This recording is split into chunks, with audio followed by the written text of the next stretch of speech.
Well, we're on a Monday once more, but it's a special Monday because it's the day after Father's Day. Did you get many Father's Day cards, Pat? I got one. Uh-huh. What did it say?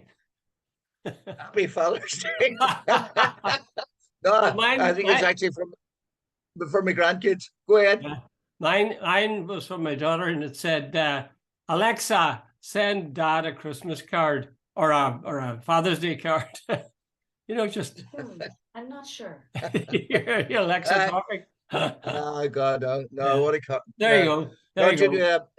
I think it's a lot of these things are Americanized, aren't they? Oh, the whole thing's a con, really. Think about it. But, well, I've sort of mixed feelings because, on the one hand, there's obviously a big industry now in Valentine's cards, although that's been going a long time. But Father's Day cards and Mother's Day cards and God knows what.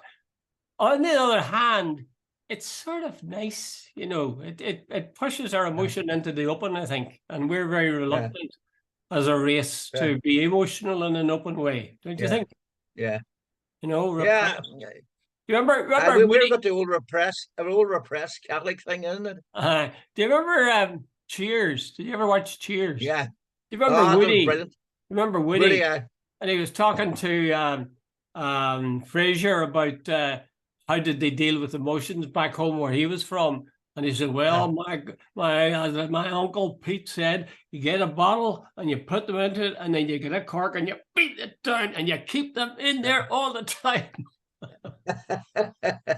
So there you go. Anyway, lots of things to get emotional about here today. Shall we start with at the top and start with President Higgins, who has said that he's not happy the way things are going. I saw was it the Week in Politics in RT, and they had I was watching it last night. What's your own thoughts on it? Because there's a wee bit of criticism there. Yeah, you see, Jude, there's the old one in Ireland for years that the president was the constitutional head and the government made political policy. Yeah. And the thing about it is that the claim is that Higgins is drifting very close to, sort of criticizing government policy. I remember years ago there was a man called Carbal O'Daly was the president, and the Paddy Donegan was a Fine Gael minister who described him as a thundering disgrace. And O'Daly resigned. Donegan had to sort of resign afterwards as well, because he accused him of interfering in policy. This time, right, here's the thing: Mickey D, is actually he's probably caught the mood of the people. There is, Jude, without question, since the invasion of Ukraine and various other things, there's a drift, and he's right that he used the word drift towards NATO. There's no doubt about that, Jude.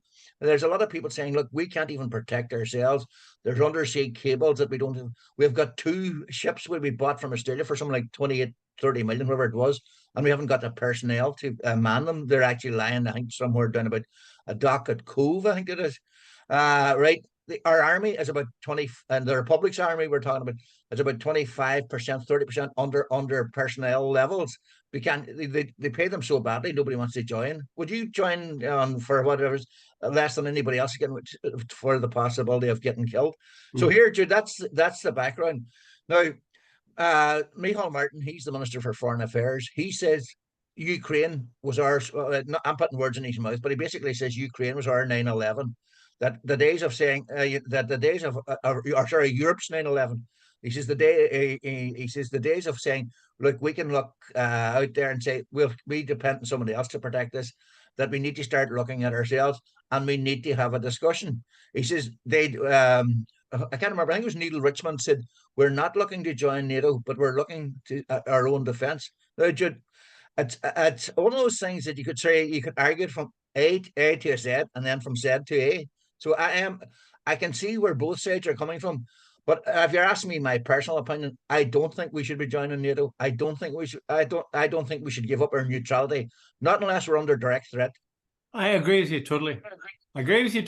I don't agree normally with Michael D. Higgins. I find a lot of things I'm a bit dubious about, and I've criticized him in the past, but I think he's spot on this one.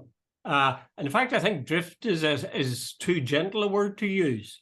I think Micheál Martin is falling over himself to find, as Maggie Thatcher found, an outside a foreign affairs item that'll distract people from what's going on at home. Do you remember Thatcher was down in her uppers? Yeah. And Falklands came, boom, she sailed through the Yeah. election. So I suspect, now maybe people will say that's cynical, but I don't think so. I think Micheál is like every other politician. If he sees an opportunity, he seizes it. And I think he seizes the Ukraine as being his opportunity, or the Fianna Fáil and the government generally's opportunity.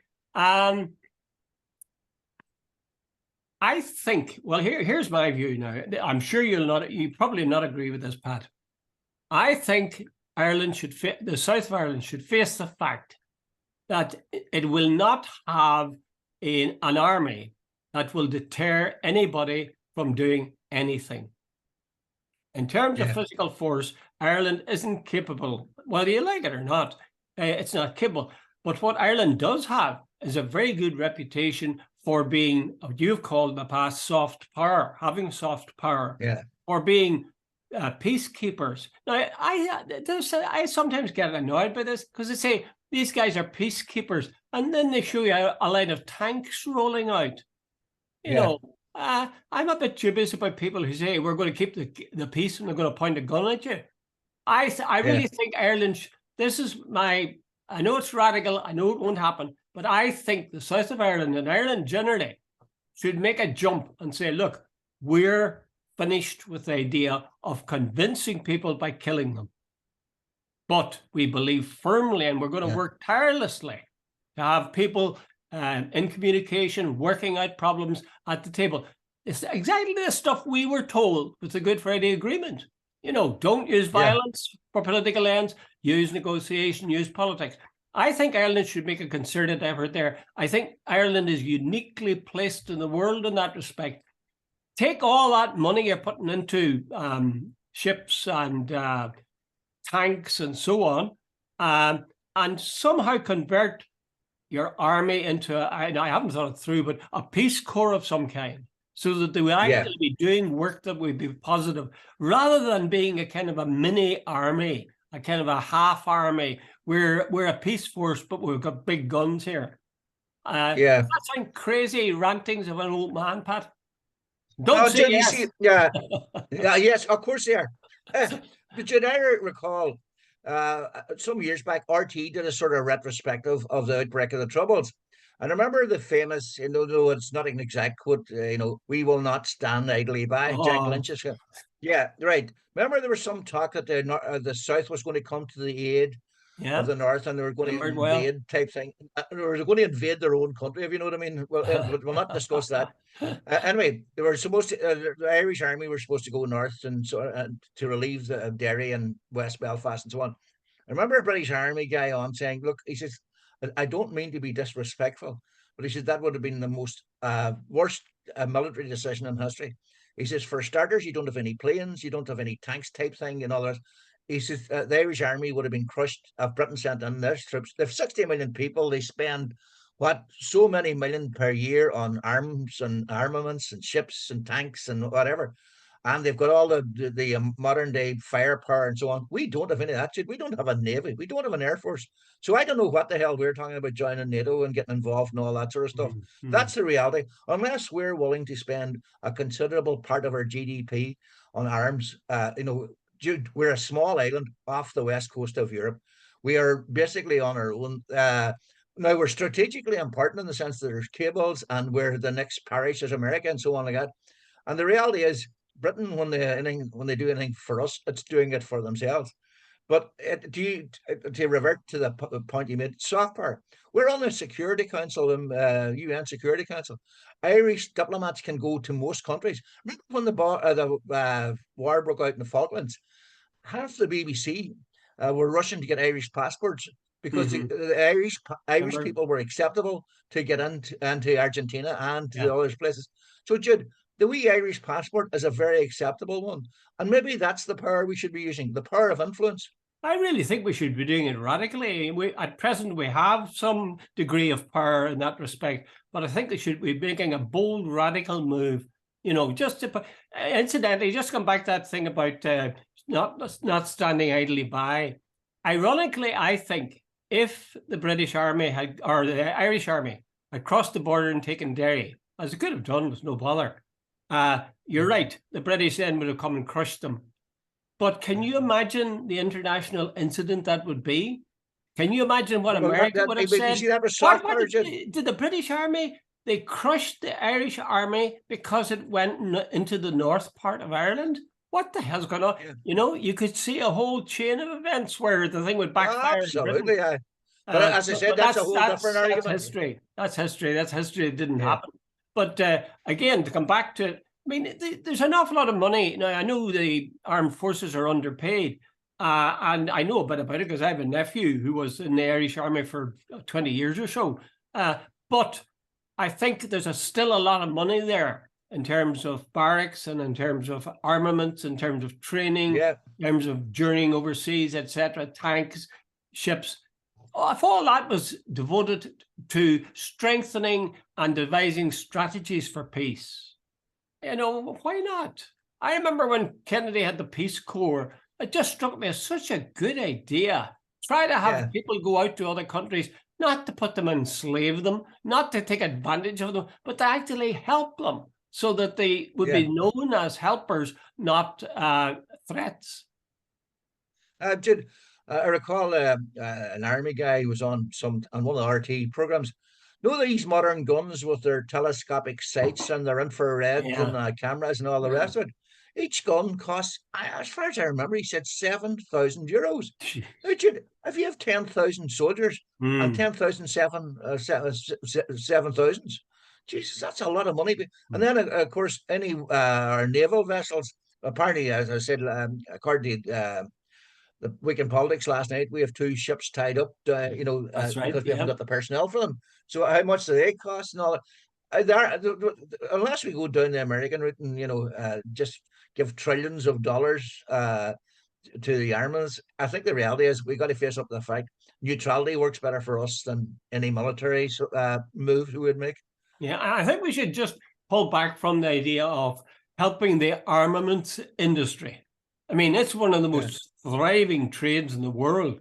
And Britain's great at selling weapons to other countries, and sometimes very dubious regimes at that. So torture stuff, exactly. I think we're supposed to be civilized. This is the 21st century, and yet we resolve our problems by killing people. You notice that in Ukraine, there's very little talk about how many people have died. The truth is probably tens of thousands, both Ukrainians and Russians, and then there's all the civilians. But they keep that under wraps, and instead they talk about the gallant stand the Ukrainians have taken, and the Russian morale is sapping, and there's protests at home and so on. We hear all that. The central thing is every day there's people dying. People dying. Absolutely. So anyway, I say well done to Michael D. I think it's probably the best thing he's said in a long time. And I hope to God people take a bit of notice of it. And I hope they find out Micheál Martin's strategy, which is, of course, to divert. By the way, just to finish on this point before you leave it, there's a big conference somewhere down south. I think it's starting this Thursday.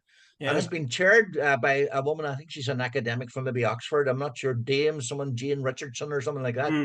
And Michael D. and a couple of other people there was last night, they said, they're very sort of concerned about the makeup of this conference and about the personnel. They said it's sort of a stacked deck, that they're all in favor of one thing. And this is sort of it's like a citizens' assembly, except that all the citizens are on one side.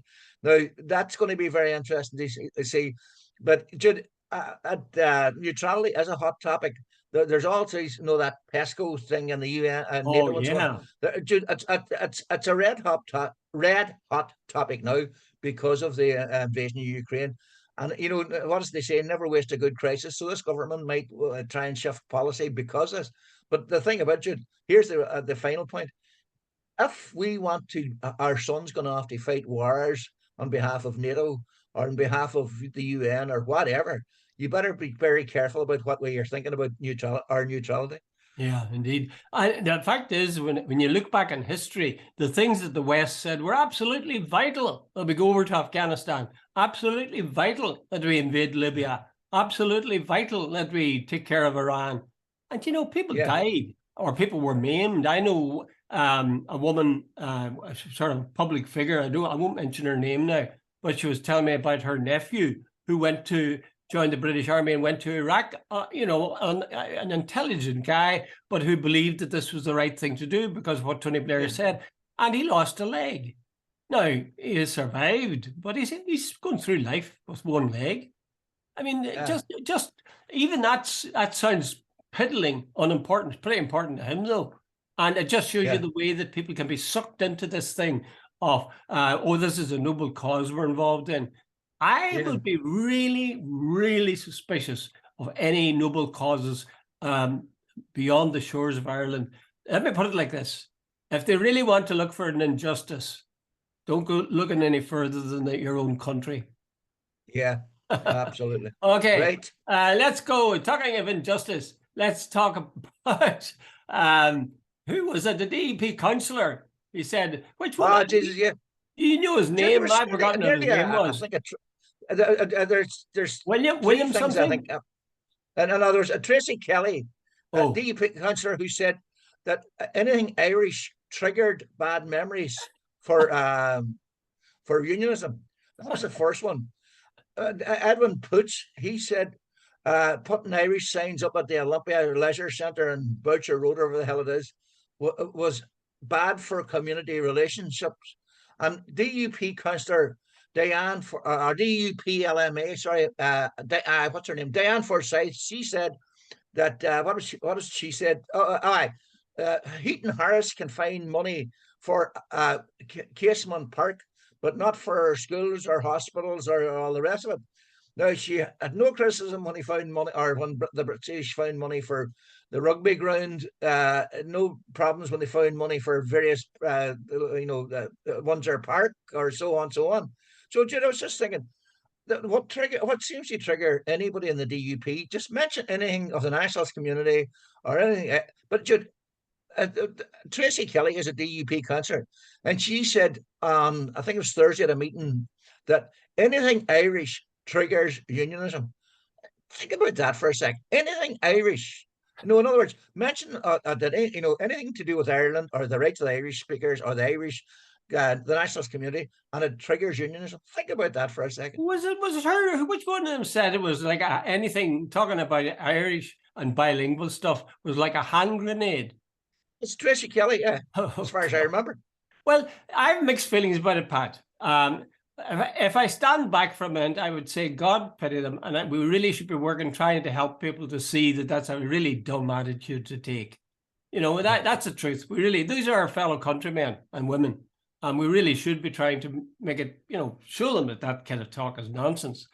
But in the meantime, am I downhearted when they do that? No, because the one way that unionism can flourish is for it to draw in, to be open to others, bring in, present an image that the nationalists say, they're not a bad lot, they make some good points there. But that's not happening. Again and again, it's the Edwin Poots line of things. It's this hand grenade stuff. And the more often they do that, the deeper goes the conviction that there's a hopeless case, and therefore the deeper goes the notion of a border poll. That's my ideal. Is that well? Jude, Harris said someone last week, which relatively under reported.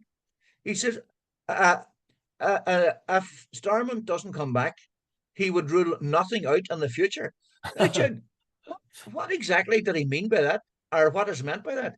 And apparently, if you think back, Rishi Sunak basically said very something very similar about a month back, and you said, Jude, if you are any sort of outsider looking in and saying these people are, the reality is, Jude, right?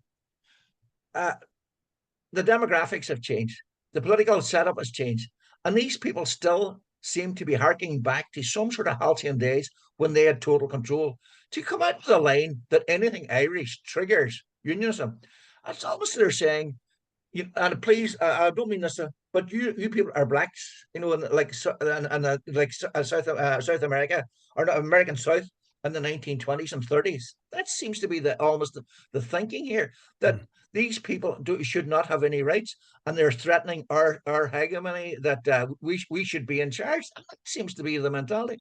And they seem to have gotten, they must have been at school that day, that they missed the memo. That, this is supposed to be a free and equal society. Yeah, yeah. I honestly, I think, that some of the things they say, they don't actually mean them, but it's just that they're in a state of nervousness. And when you're nervous, you come out with things that are a bit dumb on reflection. And I think that's what the case is there. They're saying things like, everything else is a hand grenade. Oh, I mean, what I mean is, I'm feeling insecure. That's really what it amounts to. Jude, I'm not. Hey, Jude, just when you mentioned, I read the other day that Maurice Morrow, who was in the DUP, and I think Yes. Ruth Patterson. Lord Morrow to you.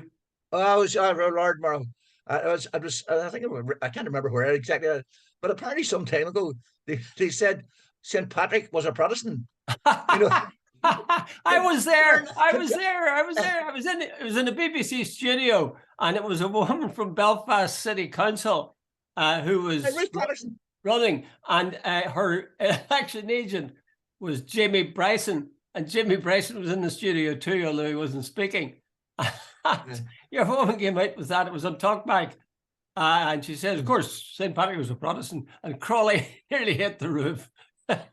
He said, that was long before the Reformation. How could he have been a Protestant? 1,000 years before. You took me line there, Jude. It's 1,000 years before the Reformation. Jesus, how could he be a Protestant? He couldn't have been anything. I'm not saying he was a Catholic, by the way. I'm just saying he certainly wasn't a Protestant. I'll tell you the truth. I felt sorry for her. I really did, because it was such an obvious boo-boo. I'm sure she hadn't meant to say anything as dumb as that, but she had this notion that besides God being on our side, St. Patrick was on our side. I'd see Joe Brolly and Putz have got involved in a spat on what do you call it, Twitter. Joe Brolly, he wrote the sarcastic one. Our barrister, come sports star, come next presidential candidate. He says Putz has called for St. Patrick's Day to be abolished, and Putz came back. This is desperate. And that he said, I think he said Diane Forsyth has called for the color green to be disbanded. Decommission it. Decommission will not be decommission it, yeah. If it's a hand grenade, you better decommission it. Sad. Well, look, in all this euphoria we're having here in terms of how nationalism is doing and how unionism is doing, the reports on the latest with regard to Nicola Sturgeon are rather sobering. I mean, she's at the stage now where she's saying, I've done nothing wrong. And she's saying they should give him a break. She's done nothing wrong. She's innocent until she's proven guilty. Her neighbors, herself, her family are all suffering. And would they please stop this? Now, it is a fact that those people who were arrested, they were released with no charge. And the idea is that you're guilty only when you're proven guilty, not when you're innocent, not proven guilty. Yet the opinion polls are now saying that if there was an election, Labour would win. Labour, who is something like one seat at present, they would win. And the whole party would be over for Nicola Sturgeon's. You got to ask yourself, and I'm not big into conspiracy theories. I'm generally I'm not. But here's the thing: we discussed this the other day, right? I presume the Scottish police have got forensic accountants going through this. I'm aware of people in Northern Ireland who are forensic accountants. Great, they can go through them, and they can train. There are people who are trained, follow the trail of where that money came from, where did it go, etc., etc., etc. They have been investigating the SNP for more than 2 years. You would think at this stage, there's where the money came from, there's where it went, and we're charging X, Y, and Z after evidence is there. Why haven't they charged them? That's the first thing. And Jude, I am still saying there was something deeply suspicious about the arrest of Nicola Sturgeon on a quiet Sunday morning when there wasn't much news happening. And they arrested her early in the morning and put this sort of police tent up outside her house as if they were, as I said the last day, searching for bodies. Like, what was that about? you know, and you go, remember the famous time Sir Cliff Richard was arrested in regard to some sort of sexual abuse. It turned out to be the biggest load of hogwash. There was no evidence against him. There was no, but the police wanted to make a sort of statement because they had been found to have ballsed up so often in the past, etc., etc. They had tipped off the BBC, who had cameras there for the arrest. I think there was something similar going on. And the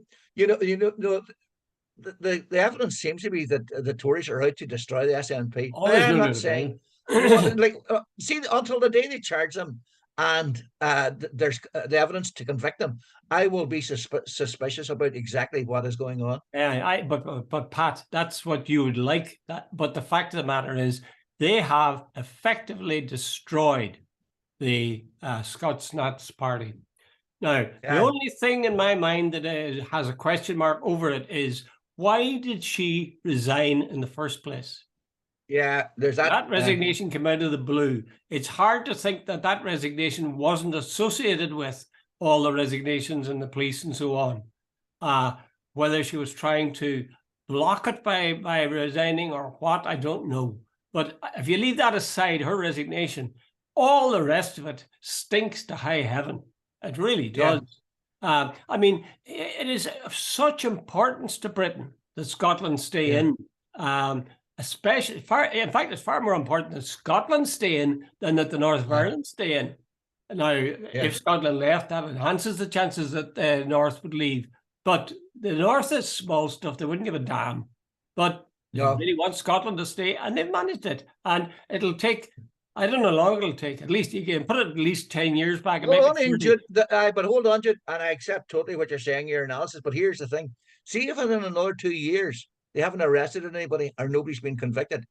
If I was, and I think they have got the talent. I don't know about Hamza Yusuf, the guys in charge. I don't know how good he is, but I saw him on what do you call it, on the Question Time, and he seemed quite capable.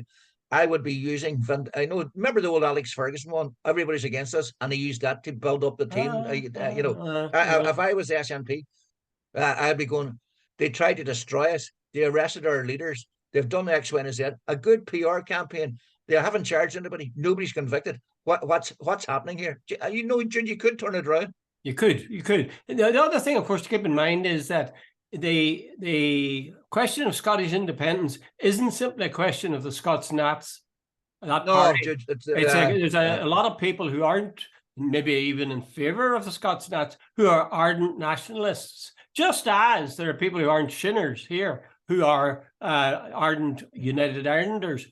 Mind you, if you didn't have Sinn Féin heading for, was a party so powerful and in favour of Irish unity, you'd have a much weaker movement. And I think the same thing applies.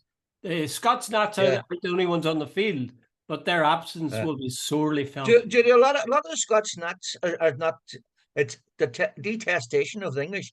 The wee Scottish guy we met some time back who was an ardent nationalist, don't even know if he was an SNP member. His was based on, he said, the whole British Isles is English-centric, that they look after the English. They don't give a shit about Scotland. The investment in Scotland is pathetic. There's, there's a lot of migration from the Highlands. Places are not looked after, etc., etc., etc. They took all the oil money, and the Tories used it for their own magnificence munificence. They took all the taxes. Most of the soldiers were Scottish and so on. That the poor were the Scots and the wealth was English, and that there's this sort of feeling that London has taken everything and given very little. That's the basis of a lot of Scots' antipathy towards the English. Oh yeah, I mean, it doesn't. That's not a recent thing. I remember I'd been in Canada and I spent 2 years in England, and I remember watching a game in 1978, an international between a home international, as they called it, between Scotland and England, and I think it was at Wembley, and Scotland beat them. They took away the goalposts. They dismantled the goalposts. And it was so funny. The commentator was saying, "Oh no, that was a dangerous. Oh, good heavens! Public safety. Really, watch." While these guys were jumping You know, sitting on the top bar and breaking it. Yeah, and it cracks and they start going falling They down. dismantled it and took bits with it. I thought it showed you the depths of feeling. They made no bones about it. And the vast majority of Scots think the same. And the thing is, I have English daughters-in-law, and they are actually bewildered. Why are they Irish? Why are they Scottish? Why are they whatever, the Welsh? Why are they so anti? Why are they so English? Not against the English. I mean, if Ireland was playing, English people would be cheering for them. Why is it that when England's playing, Irish people don't cheer for them? And you know, they don't know the history. They don't know the history. Yeah. And the history of Scotland and the history of England is similar, except that the Scots sort of bought into it. But that's what makes it. And you see, the people like Rees-Mogg and Boris Johnson and so on, they keep the flame alive. You know, you know, that super silliest Rees-Mogg. And by the way, Judy comes on and he's absolutely spoofs a lot of stuff. He comes out downright lies. And you know, I remember he was chatting about Leo Varadkar one time. Now you have to remember that he's got an election come up. The election was 3 years away. Yeah. He states as if he's a sort of an oracle. You know, God be with his what. Well, listen, Patrick, what else do I have to discuss? We've just about 8 minutes left. Did you notice? That's another thing that, you know, the Gardaí in the south are unarmed. And I was reading yesterday or the day before, 2,080 Gardaí have been assaulted while on duty. And I was wondering, that's over a 7-year period, Pat. That's over a 7-year period. Yeah, but Jude, that's a lot. And I was saying to myself, when's the day that there's going to be a demand by the Gardaí, the rank and file Gardaí, that they either A, be armed, B, have tasers or something, or C, body cams and so on, all that sort of stuff. That apparently is right, Jude. I was in Spain, the cops there are armed. Where else was I was in Italy, the cops are armed. In Germany, the cops are armed. France, the cops are armed. You know, so I was wondering when, you know, Jude, like there's member within my family circle, not directly, but they're members of the Gardaí Síochána. And I would say that their mothers, when they go out at night, are worried about them, and their husbands and wives are worried about them going out. Dude, see, you go out and somewhere like Dublin, I know it's the city centre at night, and like a lot of guys now are armed and a lot of knives running around, and you're out, and the only thing you've got is a wooden truncheon. Like, dude, it's not exactly. I can see the thinking behind it. You know, that the Garda is a member of the community, and he's not going to be looking as if he's going to hit people. He's going to be working with them, and that's great. But at the same time, if you've got guards being attacked, and they are attacked, as you're absolutely right, especially in inner city areas where, you know, there's drug dealing and stuff like that. So I would be totally in favor of body armor. In fact, I'd make the body armor more complete than it is. I'd give them gloves that would be, you know, proof against knives. And I'd give them leggings that would be proof against knives, because the guys aren't going to, if they know you're gonna body armor in terms of your vest, they're going to stab you somewhere else. And there's a lot of vulnerable parts that can be stabbed. The other thing is, you're about the taser. Yeah, I would get a taser. Taser isn't fatal, shouldn't be fatal. And I would have it, and they should know it. And I think that in many cases that would solve the problem for the guards and for the guy who's involved. The last thing I would have is, why not, for God's sake, have one of these little cameras? Body cam. Body cam, because that gives you a record of what happened and who said what, without you doing anything. It seems to me crazy they wouldn't want that. I know maybe they feel that they'd be caught out, or maybe they feel it's making the interchange with the public too public. I take the chance. I think they all should have a little body cam. I think they should have body armor, and I think they should have tasers. That sounds very warlike, but I don't mean it that way at all. I just want to protect these people. Yeah, you know the way in America, there's very little doubt that the cops got away, and literally with murder, and there's no doubt about that. But the body cam, I think as a two-way protection. When the cop steps out of line, it's there for the victim, and when the victim steps out of line, it's there for the cop. Yeah, and I think and I think that works for both. But no, Jude, you see, in all our history, the Gardaí came out of the Civil War, and the whole thing was that they would be unarmed and they would be of the community. They would be a police service, not a police force. You know, and the whole mentality there, you know, that they are of the community and they are to serve the community. That's very important. But we've become like a lot of places. Like Dublin is now what, near enough 2 million people, and we have a lot of people coming in from different countries and different cultures and different all the rest of it. And all that brings a lot of good stuff, but it also brings certain other things with it. And I was thinking to myself the other day, how long is it before there'll be calls for the, you know, the PSNI armed? I shouldn't have mentioned on my list earlier on. So, like, you know, when do we cross over to somebody saying, look, we want more backup, because we don't want to be in this situation where like 2 or 3 guys with bottles coming at us and all, you know, we're unarmed. Yeah. I'd agree with you, but mind you, I have a word of caution. I don't think we have to wait for guys coming from abroad for problems to arise. I think there's plenty of native people who are very good at the kind of thing you're talking about. Evil little bastards, to put it not just simply bluntly. Can I bring up a subject much closer to home? Much closer. Yesterday or this weekend. Now, I was away on Saturday or Friday night and Saturday, but you know, the Donegal International Rally is on in Letterkenny, and it brings in, I would say, literally thousands, tens of thousands of spectators. Anybody who's around Letterkenny this last couple of days would have seen it. Massive, you know, gridlock and all the time. But you see these people who come and rally cars, and they do what do you call it, donuts on the road, and they do this thing diffing. That's the mentality What's of people. Diffing is when they put on the handbrake and the car goes round and round and round. But Jude, I watched a young fella, right, Jude, an average now, if you're changing 4 tires in a car, it's roughly about 100 quid. If you're buying halfway decent tires, that's what they're basically costing. I watched a young fella yesterday on the main road doing a handbrake turn, and he went round, that the smoke started coming out of his tires. And literally, I would say he'll be changing those tires in another. So, what sort of mentality are those people? And Jude, see on the roads, if you or anywhere in Donegal that today, these guys going home, you'll see this and like the S's, they're going across the road all the way, and they're big tire marks in the road. And I would love to know, do you understand the mentality of those who sort of do this sort of stuff? You know, these young fellas, and it's costing them a fortune. Oh, by the way, Jude, I should also point out that the stereotypes are definitely true. The young fellas, they all get out and they've all on the t-shirts and the tattoos and they have the caps, the back, you know, the American style hats, backways, and the girlfriends all look like Daisy Duke from the Dukes of Hazzards and all the rest of it. And I'm going, Jesus, you know, if you're looking for stereotypes, come to a Donegal International Rally. Well, I suppose the one word of sort of defense I would give is that when you're young, you do daft things. And when you're young, certainly when I got into a car, I wanted to go as fast as I possibly could. Not because it was anything I was heading to in a hurry, but I wanted to get there fast. You know, this car can do that, so let me see if it can.